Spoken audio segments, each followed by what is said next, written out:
Yung lakas mo ka na 90s trivia, ang gagaling, no? Pero paano inabutan yun? Para bata niyo pa? Baka sa Google, pansin ko baka yun. Sinusearch lang nila. Pero bilis talaga. Bilis sumagot. So, I think that was really impressive for people to see that they're very much into 90s trivia ng ating endorsers. So, thank you everybody for taking time to join us today. So, and thank you to the media, the Century Pacific employees, and the friends of the brand for joining us today. So, my first question probably is, when we think Century Tuna, ano yung Century Tuna Super Bots, ano yung una natin naisip? Uy, thank you. Mga apps. Yes, apps yan. That's part of our story, but that's not what we're all about. So Century Tuna is also about health and striving to be better every day. So in 2020, we said that every bod can be a super bod. And that's true, you know why? So because to be a super bod, there are 3 characteristics that have to be present. Tignan nyo kung meron kayo nito. So what are the 3 characteristics of a super bod? Number 1, aspiration.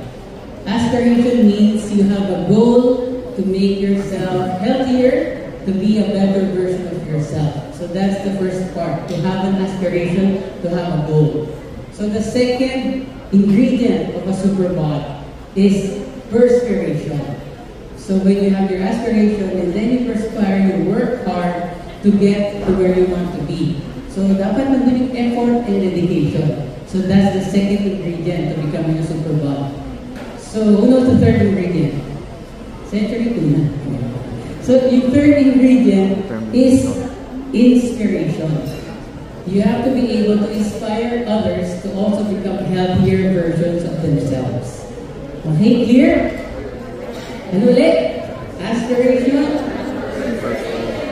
Inspiration.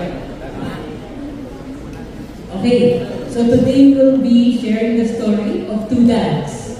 So who have started their super bod journey. So in the last few months, we've worked with them to aspire, to be better, and we've seen them and worked with them to perspire and to really give effort to reach their goals. And hopefully today will be the beginning of how they will start to inspire people to also begin their super bod journey, whatever their age is. So, speaking as a dad myself, so I can relate. So I can relate with our endorsers because I'm a dad, not because I'm a 90s and 80s star. So I'm different in myself.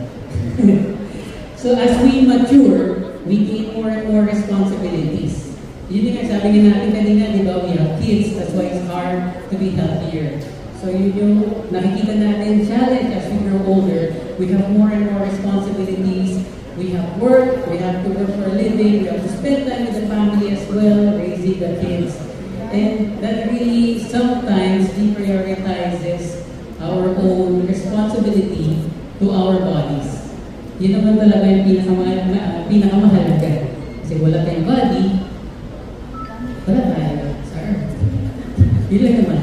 So we're thrilled to unveil a campaign that inspires you to break free from limitations and embrace your full potential. So we're honored to introduce 2 remarkable individuals who, despite their many accomplishments, continue to strive for greatness. Ang dami na talaga nilang na-accomplish, pero naisip nila, sige, pasuhan ko itong isa pang challenge na to become a super bod. So they've harnessed the power of Century Tuna to harness their lives and hope their stories inspire you to do the same. So at Century Tuna, we believe that no matter where you are in life, we have the power to start your own journey towards a healthier, happier you. So age is just truly a number.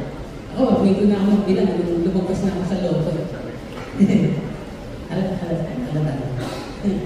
Hindi naman. So join us as we unveil a campaign that celebrates personal transformation and inspires you to reach your full potential. So this campaign is a testament to our unwavering commitment to providing nutritious and delicious products that empower you to live your best life. So with Century Tuna, the best version of yourself can start today. So let's embark on this journey together. Thank you.